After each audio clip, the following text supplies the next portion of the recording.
What's going on? I always hate when I start and it's little like that. I never see it. Okay. Hold on a second. One, two, three, first. Okay, guys. I was getting ready to try to get something to eat real quick. And I was like, oh, forget it. Forget it. Forget it. Forget it. I'll just eat when I'm done. You guys don't forget at 4 o'clock today, we have a special guest. Kathy from Gossip Rumor Innuendo is going to come and chitty chat with us for a minute. So make sure to come through. Make sure to you know what? I guess I forgot to do that. I'll just make sure to redirect and then you guys can hit your notify me button. That way when we go live, you can be notified, right? That's what it's for. Let me do that business right now. I hope everybody's having a good day. Looking forward to the weekend. It's Good Friday. It's Easter coming up on this weekend. It's the Easter season right now. And it's a beautiful thing, right? It's a beautiful thing. And I hope you guys are ready. You got your pretty dresses, hats, Easter baskets, plans, whatever you do, whatever you're doing and how you celebrate. I hope that you enjoy. Okay. I've got that set. And I'm going to read you guys' comments in just a second, but I would like to thank my gang stars. 1, 2, 3, 1, 2, 3 first. Gang stars who came through immediately. And that's always a beautiful thing. I appreciate y'all very much. You guys, just to get you guys caught up, if you're not caught up, I did put up a video earlier today. If you've been following the Kamani Latig case, I always like to say alleged. I just, for some reason in my spirit is telling me that is not her father, but I don't know. Maybe because in my brain, I feel like a father wouldn't do what was done, but we also know, unfortunately, in 2025, that is not the case. There's horrible things happening out here that are delivered on a daily into our inboxes and our TVs and all of the things. But we need to know some of these things. Anyway, Kamani Latig's father, who got shot up in Columbus, Ohio, trying to flee the laws, um, has finally got to a point where he was able to travel back to Toledo, Ohio, to answer for the answer for the allegations against him, which include um unaliving his own child, right? Which is horrible. So, Sir has made it back from from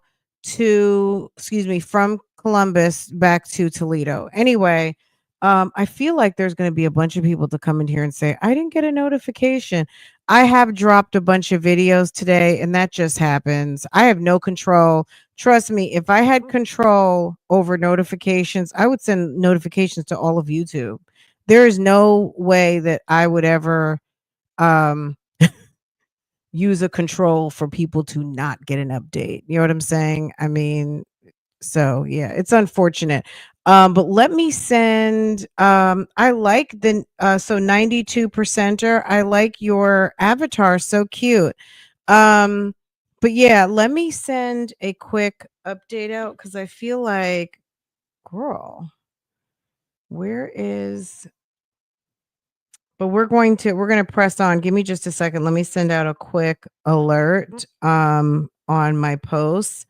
I don't know if it's going to go through or not. We'll see. I mean, it'll go through, but I don't know if it will be seen or not. From what they always say, that you can only pretty much guarantee that you're going to have like three notifications in a day, and sometimes it doesn't matter because you don't do a whole lot, but then the days that you do, it's kind of like, well, hello, can you alert the people who want to be alerted?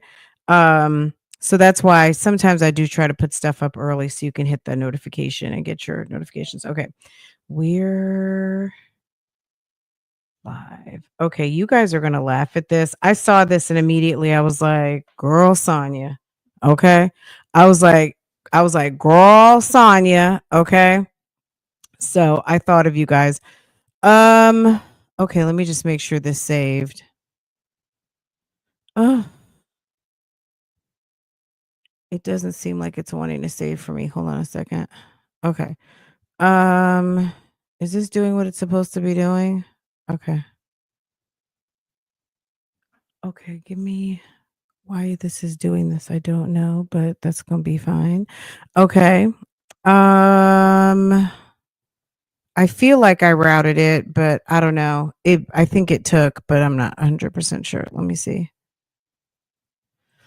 Oh, okay. Okay, it's going. Okay.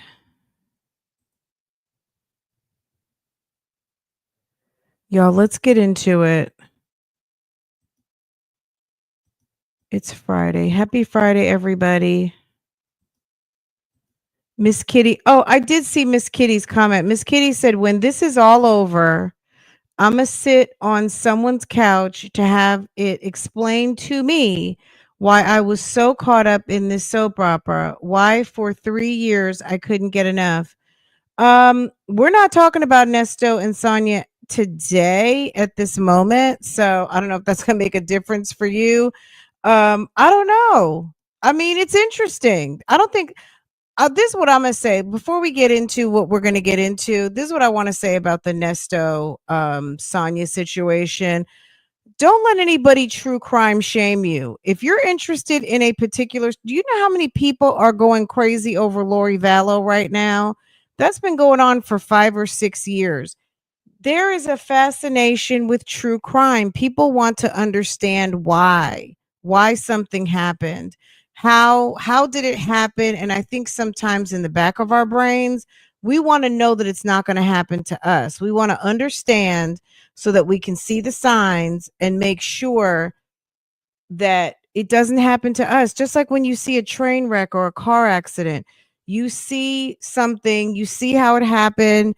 It reminds you to be safe on the road. You hear certain things, it reminds you. When you hear about like these scams, I'm going to talk to you guys about. When you hear about that, it's going to make you maybe change a password.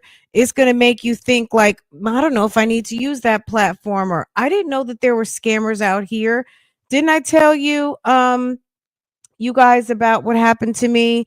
And luckily, by the grace of God, even though someone tried to get at me through my American Express card, baby, they could not. They even went as far as buying something at Best Buy, but American Express said no. Okay. And they called me and they shut down my card and they sent me a new one. You know what I'm saying? So I don't know. I know you're probably just joking, but I do think that there are people out here who do feel a way and don't understand, um, or they're embarrassed by the fascination of the case.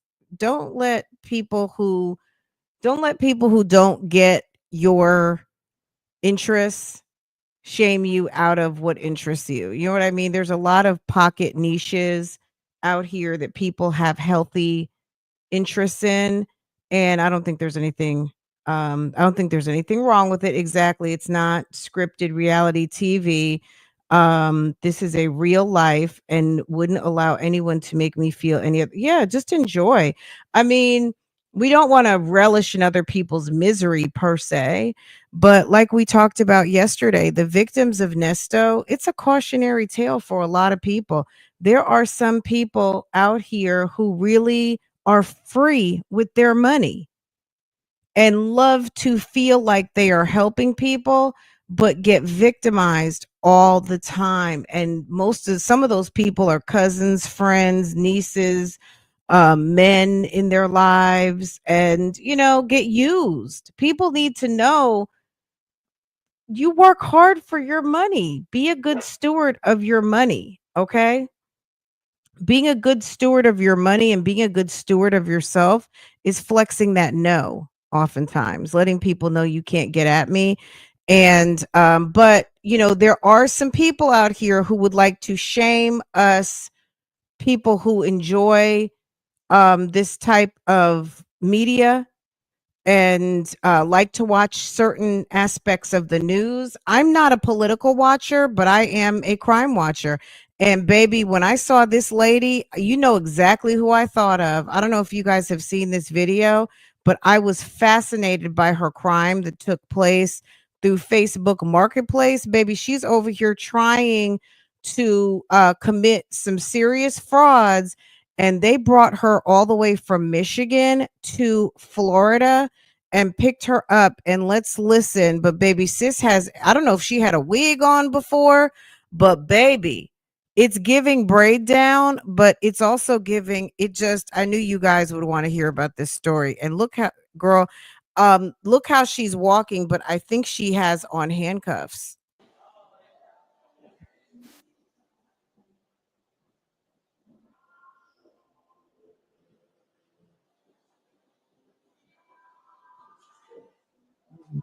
Good morning, Demetria. Quiet.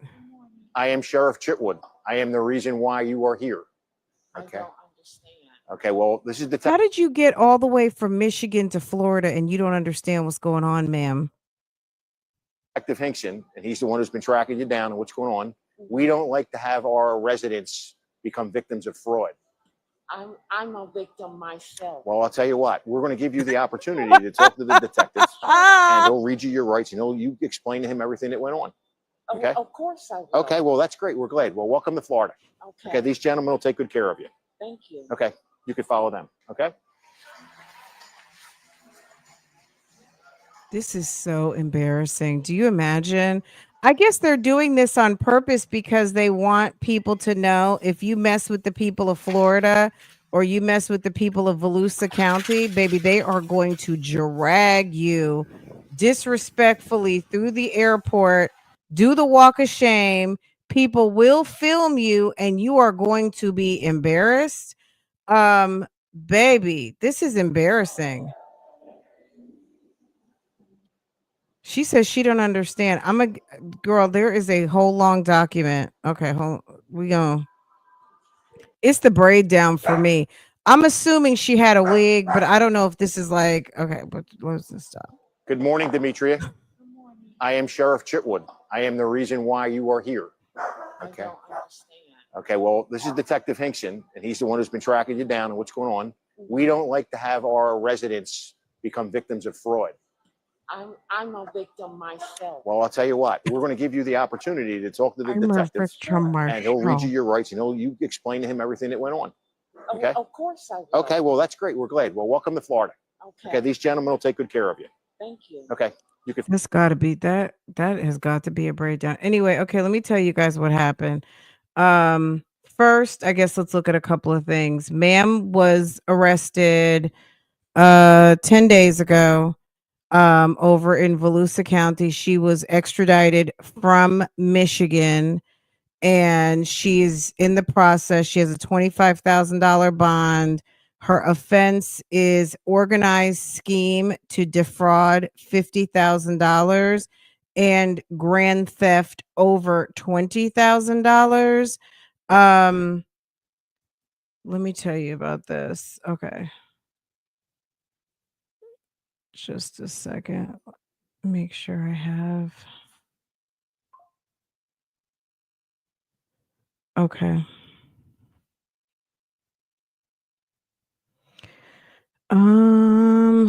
Okay, let me do like this.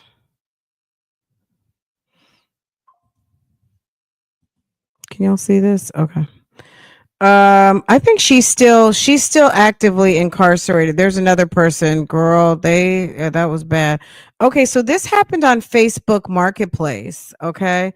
If you guys want to see the whole document, I'll let me clear past the addresses. Let me clear past some of these addresses they're gonna show, and then once I get to a certain point, then I can show you guys this, but it's the arrest affidavit. So basically what happened, this happened on Facebook Marketplace, and this woman was in Michigan, and she and this scheme happened through Facebook Marketplace. So on December 5th, 2024, I'm not looking at the chat right now, guys. So if I'm not seeing you, there's the reason why. Okay, let's go back to here because this looks like a more interesting setting. Okay. December 5th, 2024, Brian Hoover contacted the Volusia Sheriff's Office regarding fraud. Brian spoke with Detective Sergeant El Mazi and advised the following. Brian located a 2019 John Deere mini excavator for sale on Facebook Marketplace and reached out to the seller. Brian called the number listed on Facebook Marketplace ad and was then directed to Maynard Equipment Haulers from an unknown person on the phone. Brian contacted Maynard Equipment Haulers and spoke with Matt Perkins, who advised the 2019 John Deere excavator was on consignment and available for purchase. Matt Perkins advised sale price was $49,800 with the shipping $2,200 for a total of $52,000. Matt Perkins sent Brian a bill of sale 11/27/24 for the following information. Also listed in the contact was all the information regarding the 2019 John Deere mini excavator. The bottom of the contract was signed by Charlie Larson, apparent Maynard Equipment Haulers sales manager. Brian was in contact with Matt Perkins throughout the entire process and was given wire information for payment from Matt Perkins. The following bank information was provided. After receiving payment instructions, Brian completed 3 wire transfers 11/29/24 at 9:32 a.m. Brian completed wire transfer for $25,000 on 12/2. Brian completed a wire transfer for $25,000 on 12/3. He completed a wire transfer for $2,000, totaling $52,000. Continuously had contact with Brian through the process, however, stopped communication once the wire transfers were made. Where have we heard that before? Brian attempted to contact Matt Perkins, Charlie Larson, and Maynard Holdings, LLC, multiple times, however, received no response. Brian received a call back from Bank of America Fraud Department advising there was a possible fraud involving 3 wire transfers to DML Solutions, LLC. Brian then realized he was scammed and notified Volusia Sheriff's Office. On 12/6, Detective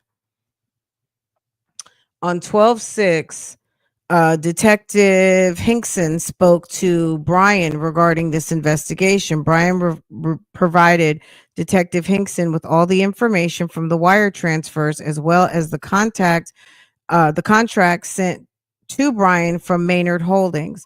Detective Hinkson attempted to locate the business Maynard Holdings at the address provided on the contract. Detective Hinkson located the address and found it simply to be a large garage with no indication that it was a business. There is also a green John Deere tractor in a dirt lot, indicating the scammer chose this location due to the John Deere tractor visible on Google Images. Detective Hinkson then researched the phone number provided, which belongs to bandwidth.com. Detective Hickson researched the beneficiary address in Warren, Michigan. This address is a apartment complex which appears to be vacant. Detective Hickson contacted Bank of America and advised of a open investigation on Bank America account blank and forthcoming seizure warrant. Detective Hinkson was advised the account has been frozen due to an investigation. On 12/6/24, Detective Hinkson obtained a seizure warrant for Bank of America account signed by Honorable Judge Ladon. On 12/11/24, Detective Hinkson located a Facebook post from the Maynard County Sheriff's Office located in Maynard County, Texas. A Facebook post advised that Maynard County Sheriff's Office received reports of a website-based scam in Maynard County. The scam was based around Maynard Equipment Haulers through a website, MaynardEquipmentHaulers.com, which provides the address in Fort McCavitt, Texas. The Maynard County Sheriff's Office explained the address is a historical site barn directly across from Fort McCavitt. Detective Hinkson contacted Maynard County Sheriff's Office and spoke with Chief Burl Hagler. Detective Hinkson inquired about the recent Facebook post regarding the scam. Chief Burl Hagler advised the barn shown in the photograph belongs to the military and is set as a historical site at Fort McCavitt. Chief Burl Hagler stated that he had received phone calls for a scam. However, these calls were forwarded to the state attorney's office. On 12/12, Detective Hinkson received a letter from Bank of America regarding blank under the name DML Solutions. Detective Hinkson was provided a reference number for a Bank of America account and a cashier's check in the sum of $83,167.63. Bank of America advised the account was closed due to Detective Hinkson's investigation along with fraudulent activity. Bank of America also advised information regarding the bank account would be provided. Detective Hinkson tagged the cashier's check into Volusia Sheriff's Office property and evidence. On 12/23, Detective Hinkson received account information regarding Bank of America account blank. The following information was located on the Bank of America account, DML Solutions. Detective Hinkson utilized Clear and TLO to research the address, provided more specifically the apartment 104. TLO listed Demetria Monique Latimer with the address in Warren, Michigan, and the phone number blankety blank. Detective Hinkson was provided with a bank account, deposits, and 5 photographs. Detective Hinkson, just lost my spot. Detective Hinkson reviewed the bank statement 11/18/24 to 11/30/24, and the beginning balance was zero. There was $77,000 in deposits and other credits and 21,475 USD withdrawals and other debits. The ending balance for the period 11/18 to 11/30 was $56,210 USD. Detective Hinkson located 2 wire transfers on a statement, one on 11/26 for the amount of 52,600 and the second on 11/29 in the amount of 25,000. The wire transfer into the account shows the following information. Detective Hinkson, I'm not showing the report because there's like a lot of stuff on here. Detective Hinkson reviewed the statement for 12/1/24 to 12/3/24 beginning on the balance of $56,210 USD.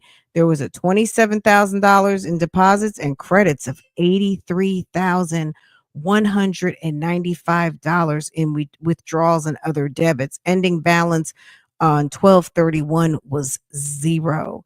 Due to the seizure completed by Detective Hinkson, the following wire transfer was located on a statement completed 12/2 of 25,000 USD. Detective Hinkson also located a final wire transfer in the amount of $2,000. So that's the last person that was on Facebook Marketplace. So that had time to go through, but it got flagged because of the other investigation. The information provided in a statement verified the wire sent from Brian Hoover to DML LLC. Furthermore, the Detective Hinkson attempted to locate information from the wire transfer 12/26 and spoke with State Line. What that is, I don't know. Detective Hinkson was advised, okay, State Line is not the victim of fraud, but has not completed any wire transfers. Detective Hinkson is unable to locate any further victims with information provided by Bank of America from the seizure warrant.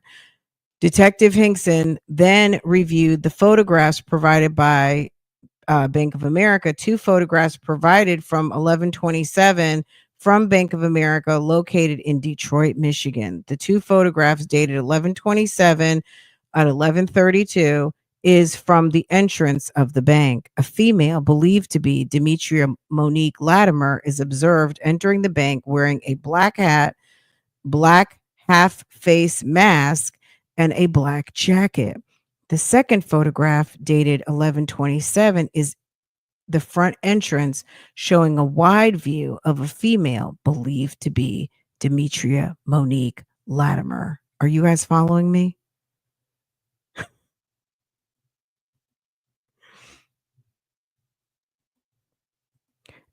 Some of these people did get some of their money back. Okay, let me go back.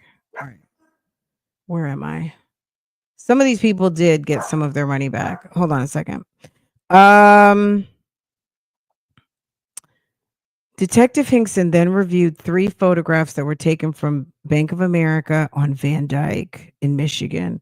The first photograph was taken on 11/27 by the bank teller.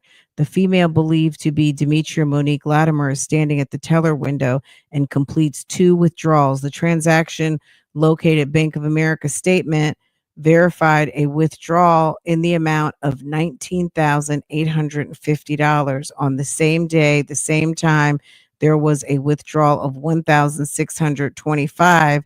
The remaining 2 surveillance photographs show a closer image of the female wearing the same hat and mask. These images are both 11/27, one at 16:55:08 and one at 16:55:33.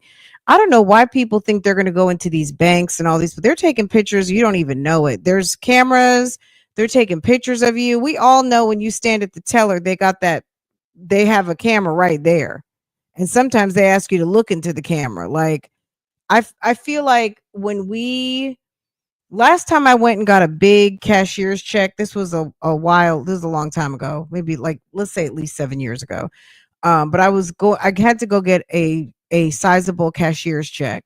Baby, the lady told me to just look into the camera. Like they take your picture. I mean, my picture's on my ID. I've had a long-standing relationship with my bank, but at the end of the day, they got to do what they got to do. And I don't know why people think that they're not taking your pictures or taking video of you. Okay.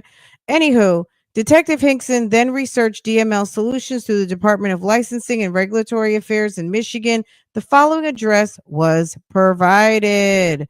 Detective Hinkson researched the address, located a business, Intelligent Solutions, and this was their phone number, and called Intelligent Office Solutions to verify the address. Detective Hinkson was advised the office space is utilized as a rental space, and changes monthly, weekly, even daily. Detective Hinkson asked, so probably one of those like flexible office solution type places. Detective Hinkson also advised Intelligent Office Solutions is aware of multiple scammers utilizing their address. Detective Hinkson then located the organizer of DML LLC. Guess who the organizer is? Demetria Latimer. Okay. On 12/23, Detective Hinkson contacted Demetria Latimer on the telephone. A female answered the phone and immediately stated, "I have been trying to get a hold of you." Sergeant Elmazi asked if it was Demetria and if she knew whom she was speaking with. Demetria advised it was her and she did not know whom she was speaking with. Demetria was asked if it was Detective Hinkson or Detective Elmazi with the Volusia Sheriff's Department located in Florida. Sergeant Elmazi asked Demetria if she currently had a Bank of America account, at which she advised yes. Sergeant Elmazi asked Demetria, "You got 2 detectives calling you and you're a scammer and they ask you if you have a Bank of America account." Not only did you not hang up, but you said yes to the answer to their question. Sergeant Elmazi asked Demetria to explain the Bank of America account and why funds from Volusia County went to an account belonging to her. Demetria advised the account was created by a company she is employed with. Demetria then quickly changed the subject and advised Detective Hinkson and Elmazi that she was in the store and could not talk. Okay. Demetria was provided with contact information for Detective Hinkson, however, never recontacted Detective Hinkson.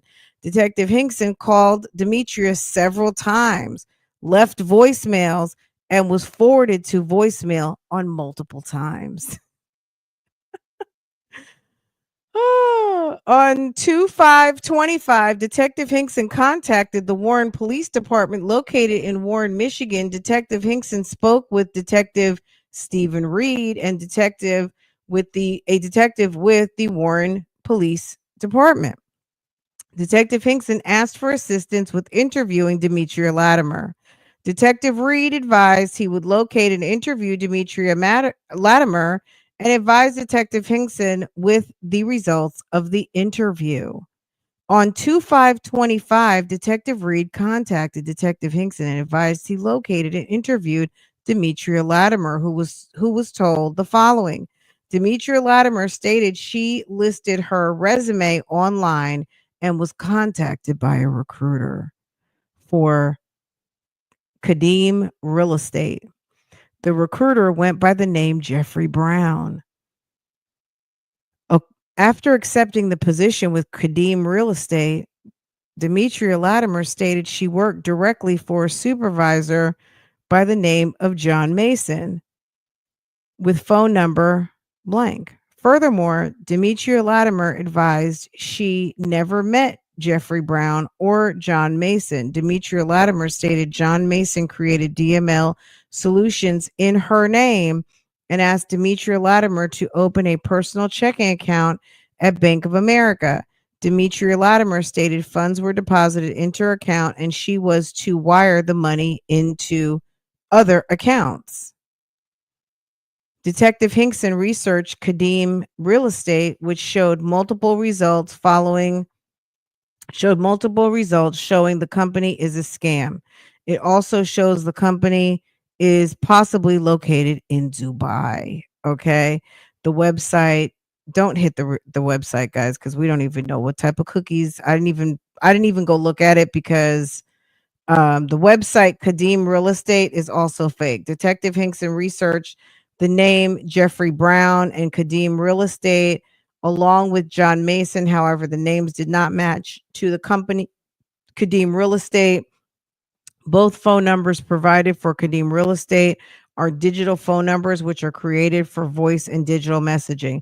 Due to the facts and circumstances presented in this investigation, Detective Hinkson determined probable cause existed to believe Demekia Latimer has a key role in laundering funds scammed from Brian Hoover and other possible victims across the United States. Brian Hoover advised he would like to pursue charges. All evidence from the investigation has been uploaded to evidence.com. Okay, that's the story that she's sticking to it. She said she was very much confused. I wonder if this is Hickson. So he said this is Hickson when she came in. Let's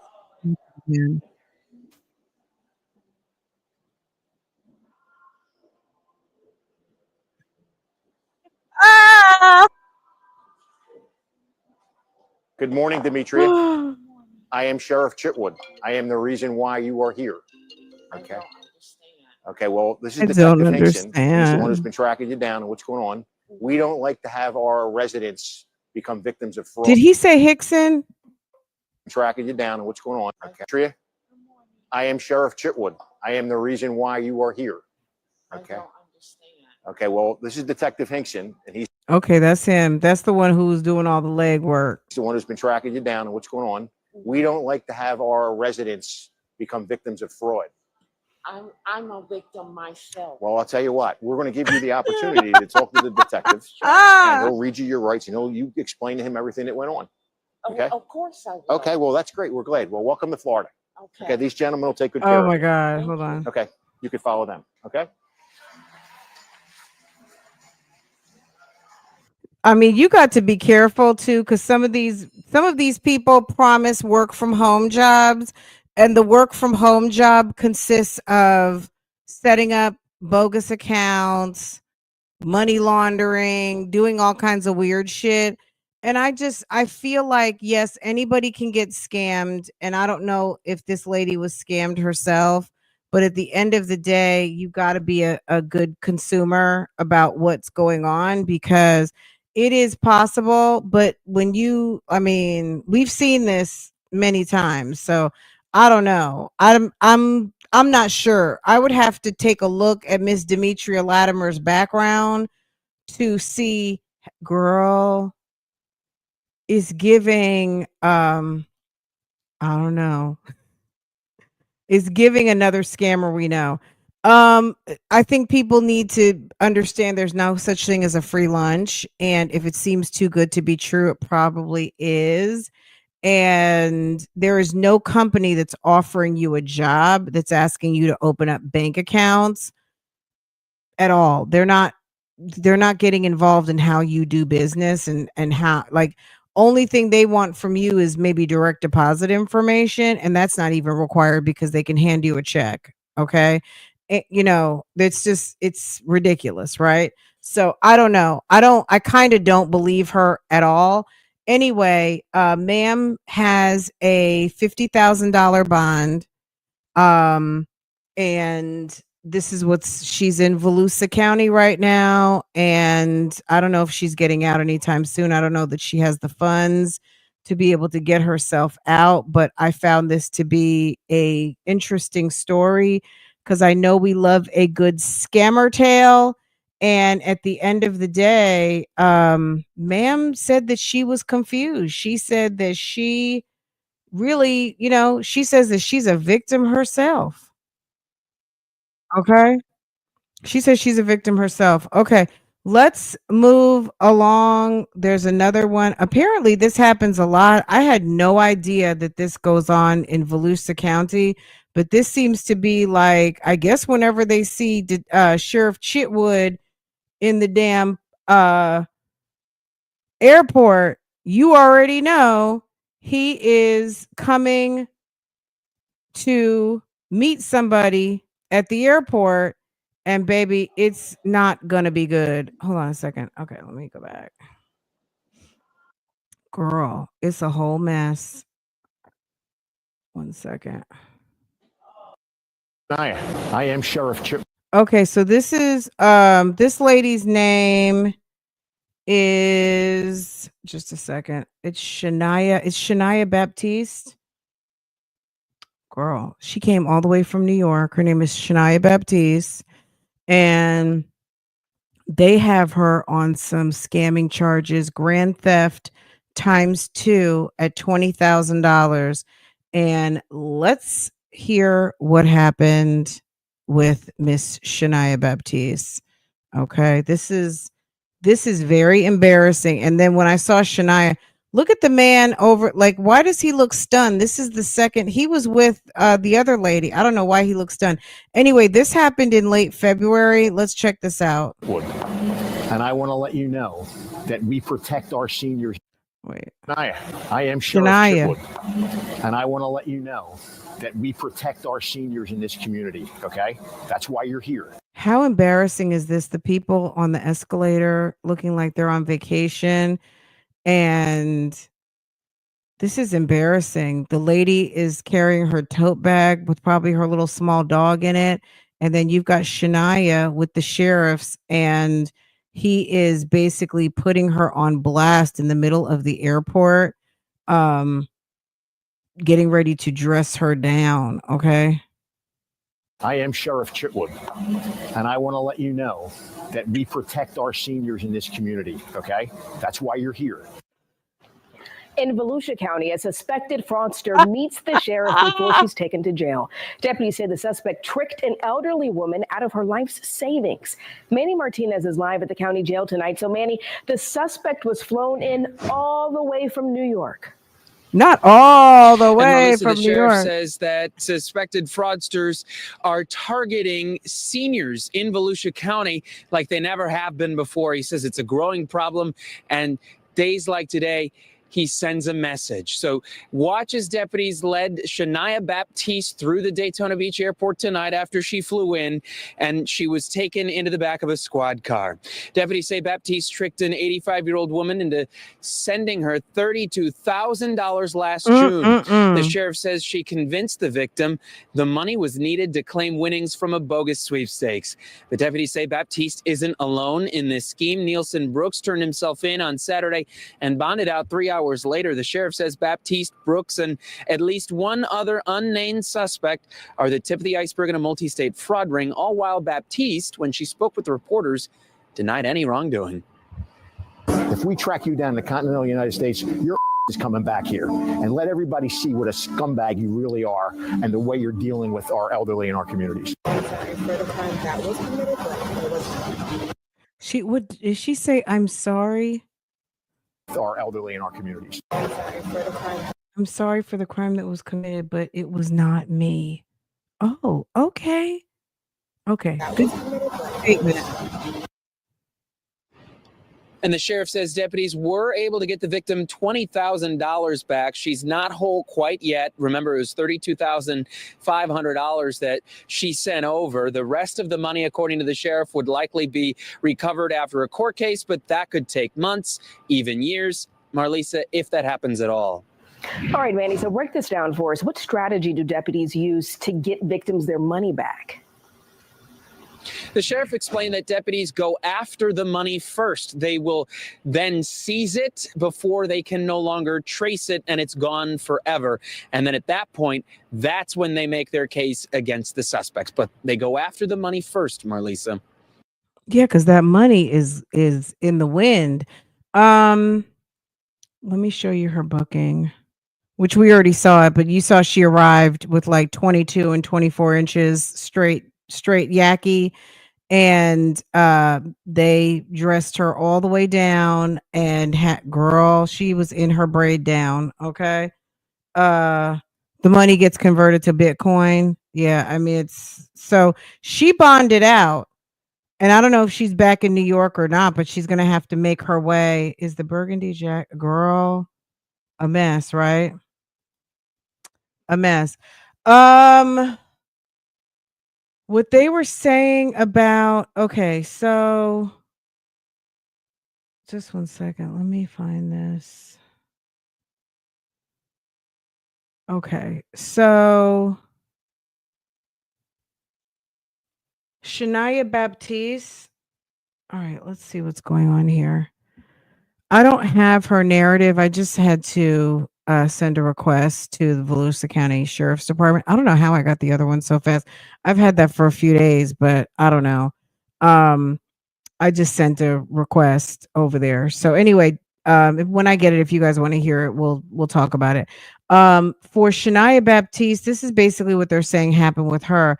A months-long investigation into a bold lottery scam ended as Shania Baptiste was extradited from New York to Volusia County. Handcuffed and escorted by deputies, Baptiste was greeted by Sheriff Mike, who had choice words for the criminal. Authorities said Baptiste, along with her accomplice, Nelson Brooks, preyed on an 85-year-old Daytona Beach woman, convincing her she had won $1 million through Publishers Clearinghouse sweepstakes. That's a throwback. But first, telling the senior citizen she had to pay taxes and fees to claim her prize. This was a tip. This was the tip of the iceberg with these two New York NYPD crimes.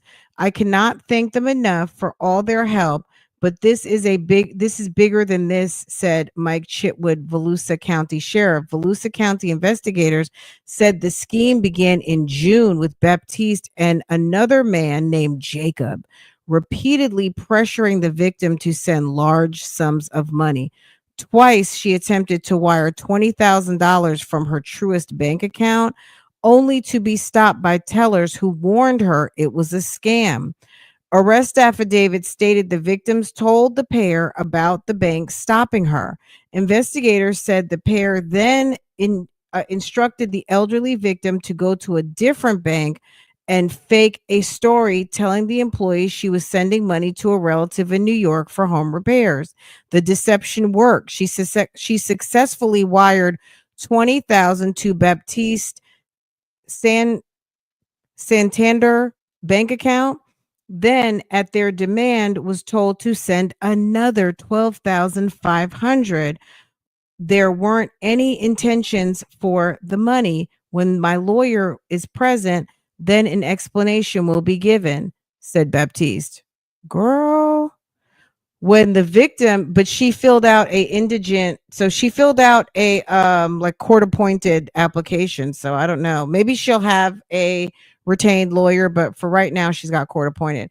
When the victim realized she had been duped, the damage had already been done. Investigators launched a deep dive in September, uncovering a financial trail leading to Baptiste's frozen bank accounts. In December, NYPD detectives confronted and arrested her at the same address listed in the delivery confirmation sent by the victim. Brooks, who investigators also said played a key role in the scheme, also arrested days before but has since bonded out. Now in the custody of Volusia County authorities, Baptiste faces justice for her role in the scheme. Sheriff Mike Chitwood issued a stern warning for everyone, especially during tax season. Be vigilant about scammers targeting money from you. Mm-mm-mm. Crazy, right? Jamaican guy called me once with that scam. Which scam? The you won Publishers Clearinghouse or to go open up some accounts? At this point, I'm not even sure Ed McMahon is real. Ed McMahon has gone. Isn't he deceased? Hold on. I feel like Ed McMahon's gone. If anyone's telling you anything about Ed McMahon, baby, I think he's gone, honey. Yes, he went home to be with the Lord back in 2009, boo. He's not real anymore. He's a memory. Anyway, this last thing was interesting, but I didn't have a chance to finish getting all of the information. There's another one too I want to tell you guys about, but I need to finish getting all the information. And this one has a federal case, not this one, but the other scam that I was researching. She had two federal cases. She had a case back in 2023 and she was making EINs and social security cards. I'm trying to get all the information, baby. But she had a case in 2023. She had some fines and she was able to get probation. Do you know they let her get probation? Sis went right back to work and was arrested last month on the similar type of scheme. And the feds are not playing with her now. A mess. Okay. Yeah. Yeah. Ed McMahon has been gone for a good little minute now. Can you believe that? 14 years. He replaced on Publishers Clearinghouse. No, bougie. According to the Mandela Effect, Publishers Clearinghouse was in our. Really? Oh, okay. I have no idea. I knew Publishers Clearinghouse. I feel like Publishers Clearinghouse was a thing that you could actually like order magazines. If you guys remember, I remember they had a sweepstakes, but I remember they were kind of like, I just always remember a Publishers Clearinghouse packet coming to the house and it had all the magazines, every magazine you could imagine. It would have like Ebony, Jet, Life, People. It had all the magazines and it was like little stickers. And maybe you pick like 5 magazines and you pay one price and you send it in. And it was pretty much like it was Publishers Clearinghouse. It was just a way to order your magazines and you pay an annual price and that was it, right? Once a year, they would announce their big sweepstakes that they would have and people won money, right? I think. I don't know. We never won.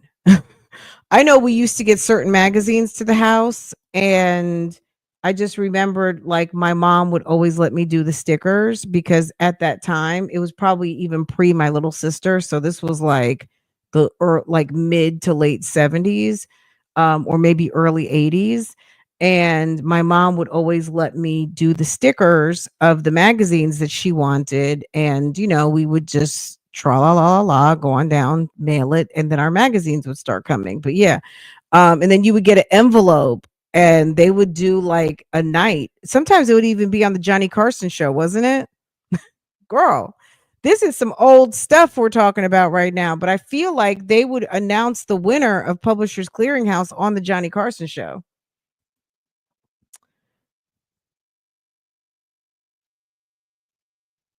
Oh, on Super Bowl. Okay.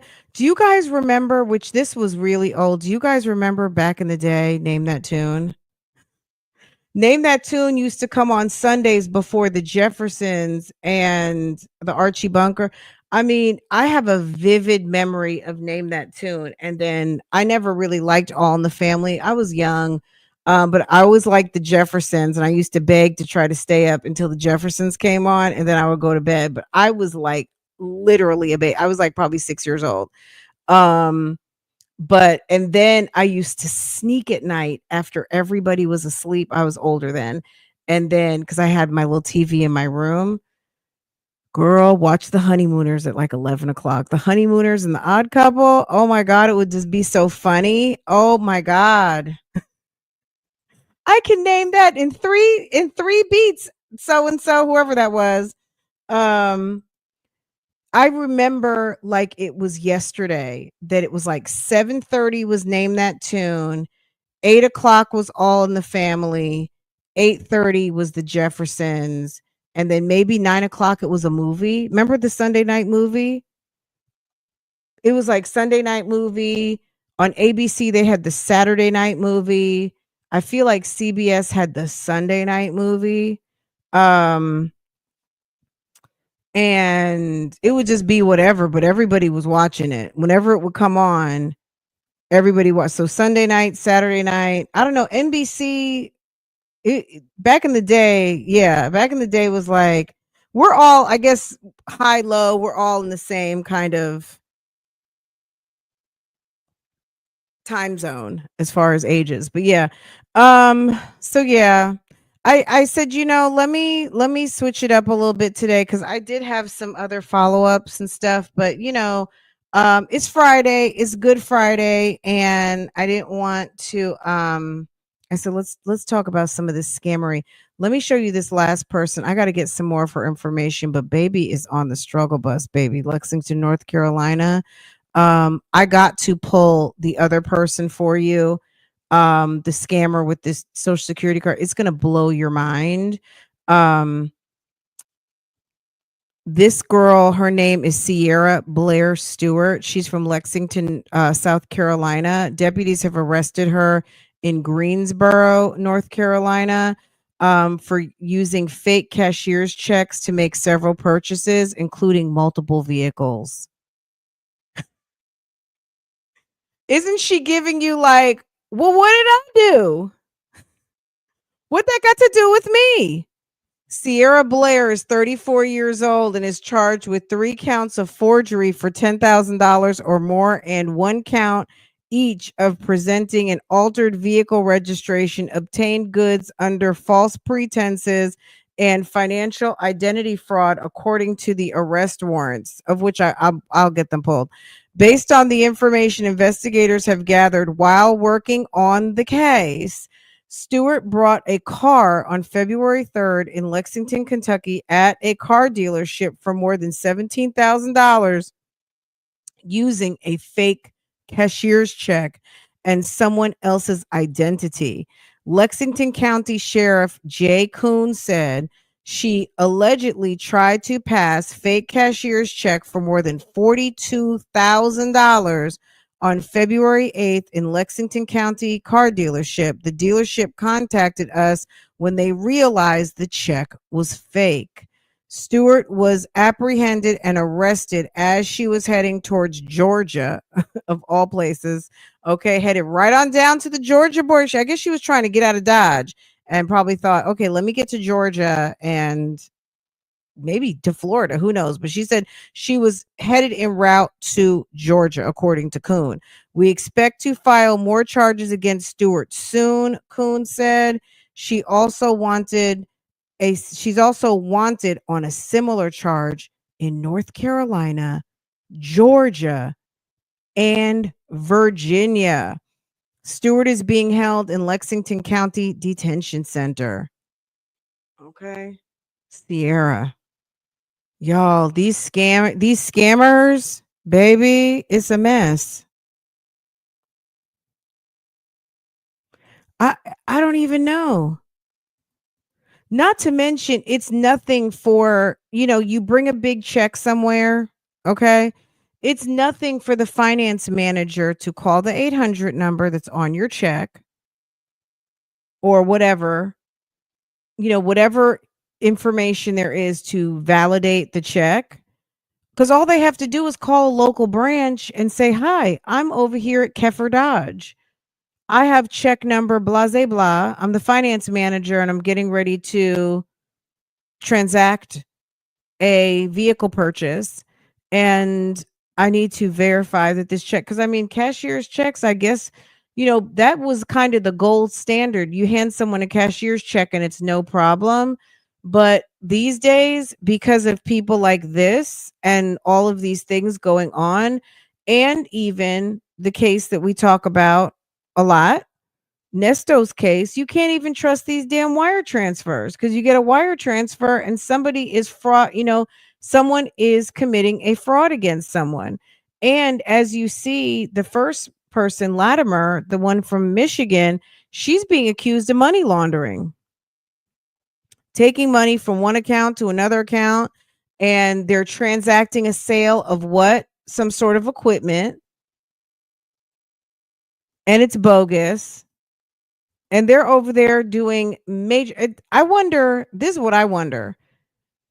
So they talked a lot about what they said happened. Where did the cash go? Where are the transactions? So if Latimer was supposed to be getting funds and sending them to the person who she had a job for, where are her receipts of sending or buying, buying Bitcoin or sending it or depositing it to the other account that she was told? So that's what I want to know. Okay. And I'm sorry, I'm not trying to judge too much on the sis Shania Baptiste, but baby, they got you with 2 or 3 other people. I mean, that seems like a more developed, sophisticated scam. And clearly she had the money to bond right on out, $50,000. Okay. She had the money to bond right on out and back to Brooklyn. But she's due in court in May. And let me see what's going on with Miss Latimer. Miss Latimer, baby.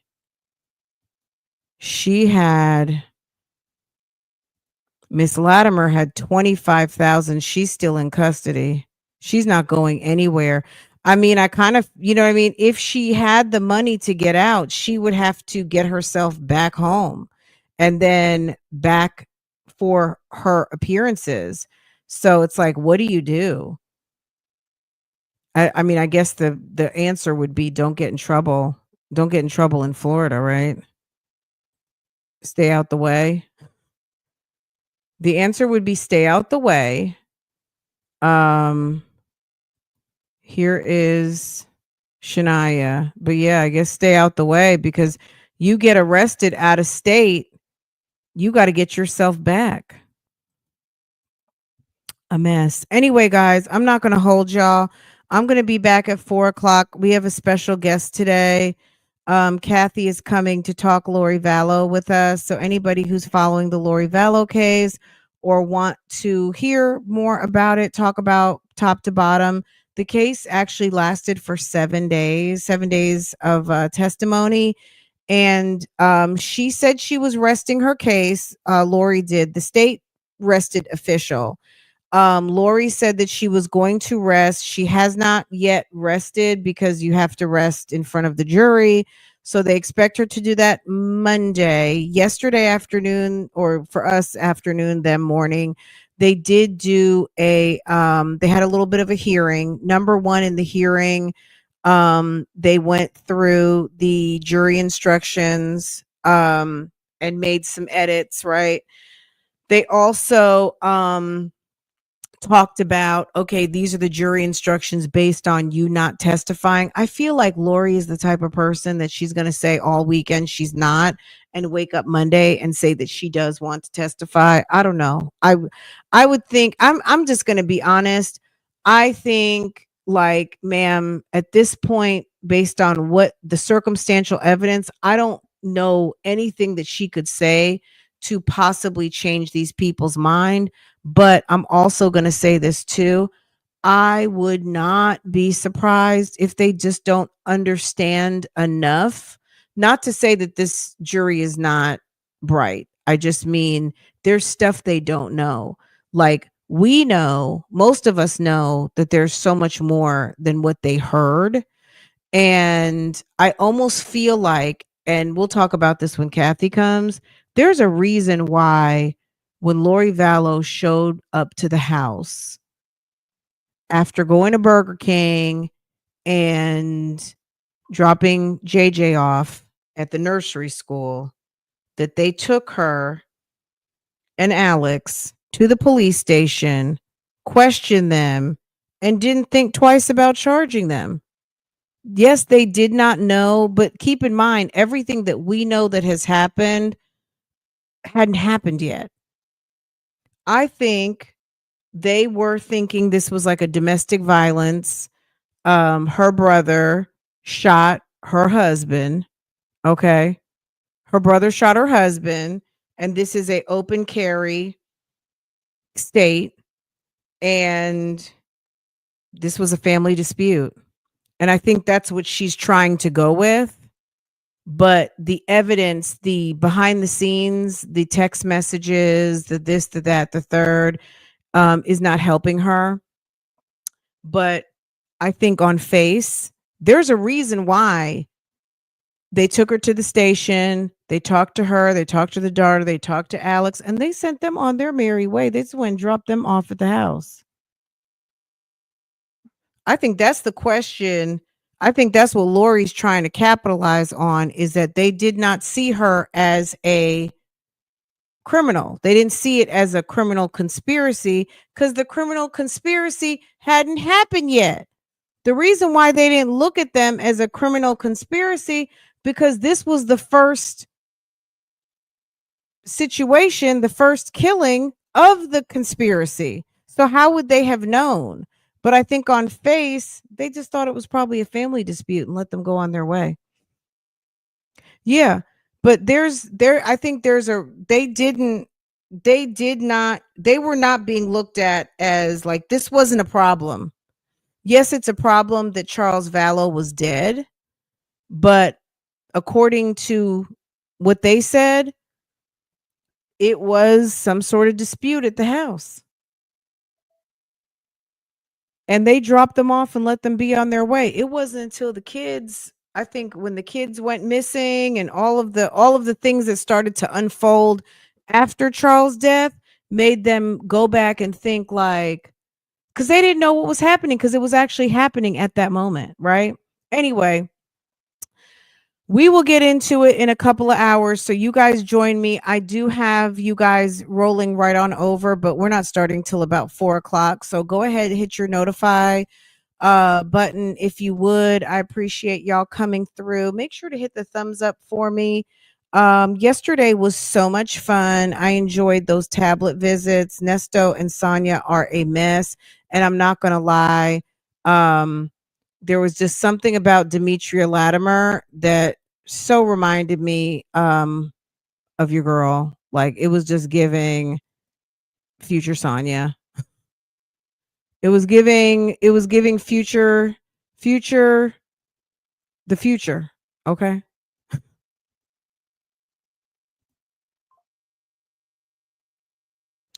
Drop them off at those nuts at the pool party. Okay. But after it happened, they weren't sitting up there arresting everybody. They didn't arrest it. Nothing happened till later. If there had been if nothing else had happened, I think Alex's death would have just been kind of like, family squabble. Not saying that's what I think. It's just that's what it was giving, because they weren't trying to arrest them until other things started to unfold, right? Anywho, I'm gonna let y'all go. Oh, and all the insurance stuff. Girl, it's such a complicated case, but it's so interesting. Anyway, you guys have a wonderful afternoon. Hit the thumbs up for me. I'll see you when I go live a little bit later. Take care. Bye.